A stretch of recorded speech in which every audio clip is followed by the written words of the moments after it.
Hi every one. இன்னைக்கான வீடியோவில் இந்தியாவுக்கு எதிராக பாகிஸ்தானால் செய்யப்படும் போலி பிரச்சாரங்கள் என்னென்னங்கிறதையும் பிஓகேல பாகிஸ்தான் நிகழ்த்தும் ப்ரொபகண்டா என்னங்கிறத பார்க்க போகிறோம். அதே மாதிரி ரஷ்யா உக்ரைன் வாரில் இப்போ லேட்டஸ்டான அப்டேட் என்னங்கிறதையும் இந்த வீடியோவில் பார்க்க போகிறோம். அர்மேனியாவின் ஆர்மி சீஃபால் இந்திய ரேடாரின் டேட்டா திருடப்பட்டது. இதை பற்றின ஒரு வீடியோ பார்த்தோம் இல்லையா? இப்போ இதில் ஒரு பாசிட்டிவான தகவலும் வந்திருக்கு. அது என்னங்கிறதையும் பார்க்க போகிறோம். இது கூடவே இன்னும் பல செய்திகளையும் பார்க்க போகிறோம் ஃப்ரெண்ட்ஸ். ஸோ ஸ்கிப் பண்ணாமல் எல்லா நியூஸையும் டீட்டெயிலாக தெரிஞ்சுக்கோங்க. வாங்க இன்னைக்கான வீடியோவில் போகலாம். வீடியோக்கு போகிறதுக்கு முன்னாடி நம்ம சேனலில் defence news, defence weapons and important global news இதெல்லாம் கவர் பண்ணுவோம். ஸோ இதில் உங்களுக்கு ஆர்வம் இருந்துச்சுன்னா நம்ம சேனலை நீங்கள் சப்ஸ்கிரைப் பண்ணிக்கலாம் ஃப்ரெண்ட்ஸ். ஏன்னா நம்ம சேனலில் இது போன்ற பல முக்கிய நிகழ்வுகளை தான் நம்ம டீட்டெயிலாக டிஸ்கஸ் பண்ணுவோம். அண்ட் இப்போ வாங்க வீடியோக்குள்ளே போகலாம். எவ்வளோதான் உள்நாட்டில் பிரச்சனை இருந்தாலுமே இந்தியா வெளிசினா பாகிஸ்தானுக்கு தூக்கமே வராது போல இருக்கு.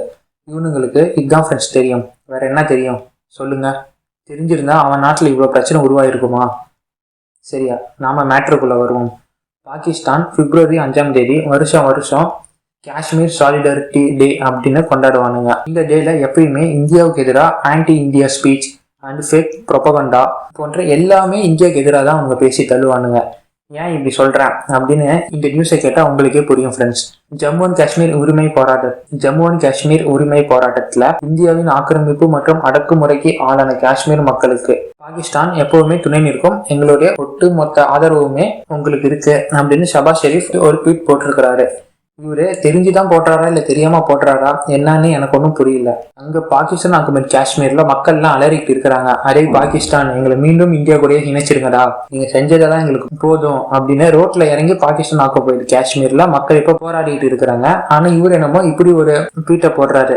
இவர் என்ன நினைச்சு இப்படி ஒரு கான்ட்ராஸ்டான ட்வீட் போட்டாருன்னு எனக்கு தெரியல. இந்த விஷயத்த மறைக்க இந்த ட்வீட் போட்டாரு அப்படின்னு எனக்கு தெரியல ஃப்ரெண்ட்ஸ். அடுத்தது, பாகிஸ்தானின் ஃபாரின் மினிஸ்டர் பிலாவல் ஜர்தாரி இந்தியாவுக்கு எதிராக பேச இந்த வாய்ப்பை கச்சிதமா பயன்படுத்திக்கிட்டாரு அப்படின்னே சொல்லலாம். ஏன்னா பாகிஸ்தான் ஆக்குபைடு காஷ்மீர் மக்களை அடக்க புதிய ஒரு வழிமுறையை இந்தியா கண்டுபிடிச்சிருக்காங்க. New chapter open against suppressing people of Kashmir அப்படின்னு காஷ்மீர் சாலிடாரிட்டி டேல அவர் பேசியிருக்கிறாரு. மேலும் எலெக்ஷனுக்கான ஓட்டர் ஐடி, இந்தியாவின் சிட்டிசன்ஷிப், ஆதார் கார்டு போன்றவை எல்லாம் அங்க இருக்கிறவங்களுக்கு கொடுக்கிறது மூலமாகவும் காஷ்மீரி அல்லாத மக்களை காஷ்மீர்ல மேல்குடி அமர்த்தி அவங்கள காஷ்மீரை சேர்ந்தவங்க தான் அப்படின்னு கவர்மெண்ட் ப்ரூஃப் ஒன்னையும் கொடுத்து இந்தியா இப்ப இதன் மூலியமா காஷ்மீரி மக்களையே சிறுபான்மையாக்கி இந்தியாவின் சப்போர்ட்டர்ஸ் அங்க பெரும்பான்மையாக்கி காஷ்மீர் பகுதியை பிடிச்சிடலாம் அப்படின்னு ஒரு திட்டத்தை தீட்டி இப்ப அதற்கான வேலையை செஞ்சுக்கிட்டு இருக்கிறாங்க அப்படின்னு பிலாவல் அவர்கள் பேசியிருக்கிறாரு. எவ்வளவு விஷத்தன்மையான கருத்தை காஷ்மீர் மக்கள் மனசுல பதிக்கிறாரு இந்த பிலாவல் அப்படின்னு பாத்தீங்களா ஃப்ரெண்ட்ஸ். ஆனா காஷ்மீர் மக்கள் ரொம்பவுமே தெளிவா இருக்கிறாங்க. யாரை சூஸ் பண்ணா அவங்க ஃபியூச்சர் நல்லா இருக்கும்னு அவங்களுக்கு ரொம்ப நல்லாவே இப்ப தெரிஞ்சிருச்சு. ஸோ அதனாலதான் இப்ப இந்தியா கூட எங்களை மீண்டும் நினைச்சிடுங்க அப்படின்னு பாகிஸ்தான் கவர்மெண்ட்டுக்கு எதிராகவே பாகிஸ்தான் ஆக்குபைடு காஷ்மீர்ல இப்ப மக்கள் ரொம்ப தீவிரமா போராடிக்கிட்டு இருக்கிறாங்க ஃப்ரெண்ட்ஸ். ஸோ இப்படி பாகிஸ்தான் கவர்மெண்ட் அதிகாரிகள் எல்லாமே காஷ்மீர் சாலிடாரிட்டி டேல வருஷம் இதுதான் செய்யறாங்க. இதை எப்ப ஆரம்பிச்சாங்க, யார் ஆரம்பிச்சாங்க அப்படின்னு தெரியுமா? நவாஸ் ஷெரீஃபால் 1991 ஆரம்பிக்கப்பட்டதுதான் இந்த காஷ்மீர் சாலிடாரிட்டி டேங்கிறது. அப்ப ஆரம்பிச்சதுல இருந்து இப்போ வரைக்கும் இந்தியாவுக்கு எதிராக ஒரு ப்ரொபகண்டா பண்ணிக்கிட்டு ஒரு பொய் பிரச்சாரம் பண்ணிட்டு தான் இருக்கிறாங்க இந்த டேல. வேற எதுவும் அவனுக்கு பண்ணதில்லை. நீங்க சொல்லுங்க, இப்படி பண்ற இவனுங்களுக்கு இந்தியா உதவலாமா? இவனுங்க பெயில் அவுட் ஆகிறதுக்கு இந்தியா சப்போர்ட் பண்ணலாமா? எவ்வளவு பிரச்சனை பாகிஸ்தான்ல போயிட்டு இருக்கு, அதெல்லாம் விட்டுட்டானுங்க. இந்தியாவை எதிர்க்கணும்னா மட்டும் கிளம்பி வந்துடுறானுங்க. உண்மையிலேயே பாகிஸ்தான் மக்கள் ரொம்ப பாவம் ஃப்ரெண்ட்ஸ். இவனுங்களோட சுயலாபத்துக்காகவும் இவனுங்களுடைய அரசியல் விளையாட்டுக்காகவும் மக்கள் பலியாகிறாங்க. இதை தொடர்ந்து அடுத்த செய்திக்கு போயிடலாம். அர்மேனியாவில் நம்ம ஸ்வாதி ரேடார் பத்தின டேட்டா லீக் ஆச்சுன்னு ஒரு வீடியோ பார்த்தோம் இல்லையா? அதை பத்தி பாசிட்டிவான ஒரு நியூஸ் வந்திருக்கு ஃப்ரெண்ட்ஸ். இதை எக்ஸ்போர்ட் பண்ணியிருக்கும் பாரத் எலக்ட்ரானிக்ஸ் லிமிடெட் என்ன சொல்லியிருக்கிறாங்க அப்படின்னா, டோன்ட் வரி, டேட்டா லீக் ஆனாலும் ஒரு பிரச்சனையும் நமக்கு இல்லை அப்படின்னு பாரத் எலக்ட்ரானிக்ஸ் லிமிடெட் இப்ப சொல்லியிருக்காங்க. ஸ்வாதி ரேடார் ஒரு இண்டிஜினியஸ்லி மேடு ரேடார் ஆகும். மேலும் ரேடார்ல யூஸ் பண்ணப்பட்டிருக்கும் hardware, software, other design related details எதுவுமே அர்மேனியாவுக்கு ரேடார் எக்ஸ்போர்ட் பண்ணும்போது நம்ம ஷேர் பண்ணல. ஸோ ரேடாரின் முக்கிய தரவுகள் எதுவும் பிரீச் ஆகியிருக்காது. இப்போ லீக் ஆகிருக்கும் டேட்டாவால இந்தியாவிற்கு நோ இம்பாக்ட் ஃபார் இந்தியா அப்படின்னு ரொம்ப தெளிவாகவும் ரொம்ப கூலாகவும் பாரத் எலக்ட்ரானிக்ஸ் இப்ப சொல்லியிருக்கிறாங்க. இது ஒரு பாசிட்டிவான செய்தியாவே நாம பார்க்கலாம் ஃப்ரெண்ட்ஸ்.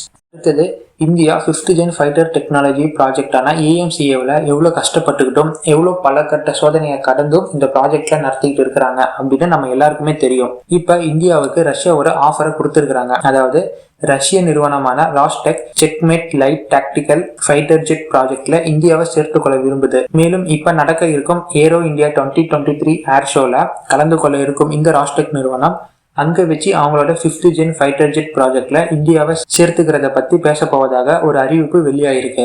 இதை இந்தியா எந்த அளவுக்கு பயன்படுத்திப்பாங்கன்னு தெரியல. சப்போஸ் இந்தியா பயன்படுத்திக்கிட்டா இந்த 5th gen ஃபைட்டர் டெக்னாலஜியில பல விஷயத்தையும் ரஷ்யா கிட்ட இருந்து ரஷ்யன் டெக்னாலஜியை தெரிஞ்சுக்க பெரிய வாய்ப்பு இருக்கு. அதே மாதிரி இந்தியாவின் AMCA ப்ராஜெக்டுக்கும் இது ஒரு பெரிய உதவியா இருக்கும். இது வரைக்கும் யாரையுமே ரஷ்யாவின் நிறுவனங்கள் 5th gen ஃபைட்டர் டெக்னாலஜி ப்ராஜெக்ட்ல சேர்த்துக்காம இருந்த நிலையில ஃபர்ஸ்ட் டைம் அதுவும் இந்தியாவை பார்ட்னரா ரஷ்யா சேர்த்துக்கிறது ரஷ்ய நிறுவனமான ராஸ்டெக் சொல்றது பல உலக நாடுகள் மத்தியிலையும் ஒரு வியப்பை உருவாக்கியிருக்குன்னு சொல்லலாம். இதுல என்ன வியப்பு அப்படின்னு எனக்கு தெரியல. ரஷ்யா இப்படி சொல்லலன்னா தான் வியப்பு நமக்கு. ஏன்னா ரஷ்யா இந்தியாவின் உறவு அந்த அளவுக்கு ஒரு டைட் பாண்டட் உறவா போயிட்டு இருக்கு. ஸோ ரஷ்யா இப்படி சொல்லியிருக்கிறது வியப்படைய தேவையே இல்லை. பாகிஸ்தானின் செயல் முதுகுல குத்துற மாதிரி இருக்கு அப்படின்னு இந்தியாவுக்கான ரஷ்ய தூதர் சொல்லியிருக்கிறாரு. இவர் என்னமோ இந்தியாவில் இருக்கிறதுனால பாகிஸ்தானுக்கு ஆப்போசிட்டா பேசல ஃப்ரெண்ட்ஸ், எல்லாமே டேட்டாவோட பாகிஸ்தானுக்கு எதிராக அவர் பேசியிருக்கிறாரு. அதுவும் என்ன சொல்லியிருக்கிறாரு, எதனால இப்ப ரஷ்யாவின் தூதர் இப்படி ஒரு விஷயத்த சொல்லியிருக்கிறாரு அப்படின்னு பார்த்தோம்னா, இந்த ரஷ்யா உக்ரைன் போர்ல பாகிஸ்தான் எங்களுக்கு எதிராக செயல்பட்டுக்கிட்டு இருக்கு.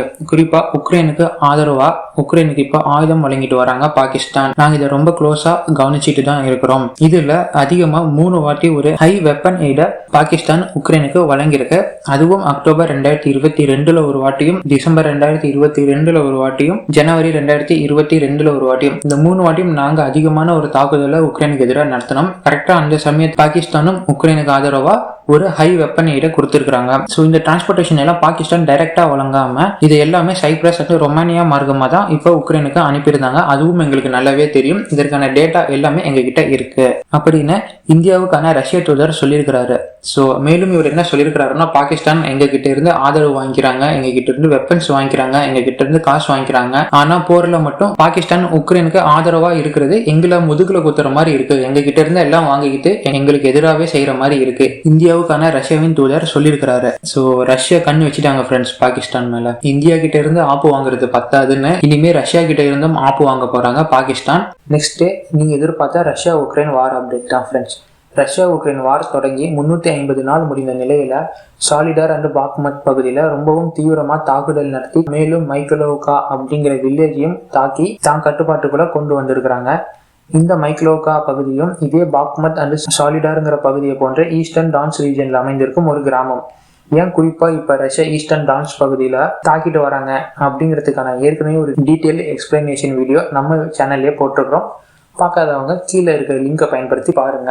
இதை தொடர்ந்து உக்ரைனின் லுஹான்ஸ் மாகாணத்தின் கவர்னர் ஆன ஹைடே ஒரு ஹாட் நியூஸை வெளியே சொல்லியிருக்கிறாரு. அதாவது ரஷ்யா அவங்களோட ஆயுதத்தை படைய அடுத்த தாக்குதலுக்கு ஏற்ற மாதிரி ரீஸ்ட்ரக்சர் அண்ட் ரீக்ரூட் பண்ணிட்டு இருக்கிறாங்க. ஸோ இதன் மூலியமா ஒரு அஃபென்சிவ் தாக்குதலை உக்ரைன் நாம எதிர்பார்க்கலாம். So B prepare for Russian offensive attack அப்படின்னு சொல்லியிருக்கிறாரு. மேலும் இந்த அட்டாக் பிப்ரவரி 15க்கு பிறகு இருக்கலாம் அப்படின்னு அவர் கணித்து சொல்லியிருக்கிறாரு. பொறுத்திருந்து பார்க்கலாம். ஹைடே சொல்ற மாதிரி பிப்ரவரி 5க்கு மேல அடிக்கிறாங்களா இல்ல அதுக்கு முன்னாடியே அடிக்கிறாங்களா அப்படின்னு. ஆனா இவர் சொல்றதை வச்சு பார்த்தா கண்டிப்பா பிப்ரவரியில ஒரு அட்டாக் இருக்கு. அதையும் நம்ம சேனல்ல கவர் பண்ணுவோம். So don't worry friends. And லாஸ்டா நம்ம எல்லாருக்குமே தெரிஞ்ச டர்க்கி அண்ட் சிரியால ஒரு பயங்கர நிலநடுக்கம் ஏற்பட்டது இல்லையா? இதை தொடர்ந்து பல நாடுகளும் அவங்களோட ரெஸ்கியூ டீமை டர்க்கி அண்ட் சிரியால அனுப்பிட்டு இருக்கிறாங்க. இந்தியாவும் ரெஸ்கியூ டீமை டர்க்கிக்கும் சிரியாவுக்கும் அனுப்பிட்டு இருக்கிறாங்க.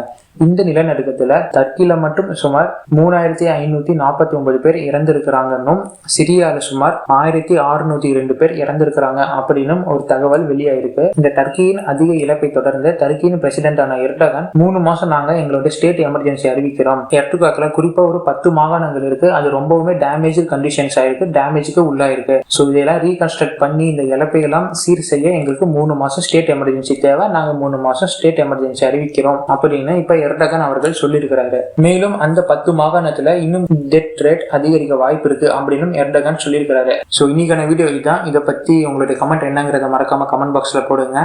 அண்ட் நானும் ஒவ்வொரு வீடியோவும் சொல்லிக்கிட்டு இருக்கிறேன் இதை பற்றி நான் கமெண்ட் போடுங்கன்னு. பட் யாரும் கமெண்ட் போடுற மாதிரியே தெரியல. ஸோ உங்களுக்கு என்ன இஷ்யூன்னு சொன்னால் அதை ரிசால்வ் பண்ண முடியும். ஸோ ப்ளீஸ் லீவ் ஒரு கமெண்ட்ஸ். அண்ட் சப்ஸ்கிரைப் பண்ணாம பார்க்கும் பல நேயர்களும் புதுசாக பல உறவுகளும் மறக்காம நம்ம சேனலை சப்ஸ்கிரைப் பண்ணிட்டு இணைந்திருங்கள். இது போன்ற பல வீடியோக்களையும் தெரிந்து கொள்ள. அண்ட் மீண்டும் ஒரு நல்ல பதிவில் சந்திக்கிறேன். அதுவரை இணைந்திருங்கள். ஆயுதம் அறிவோம். நன்றி, வணக்கம்.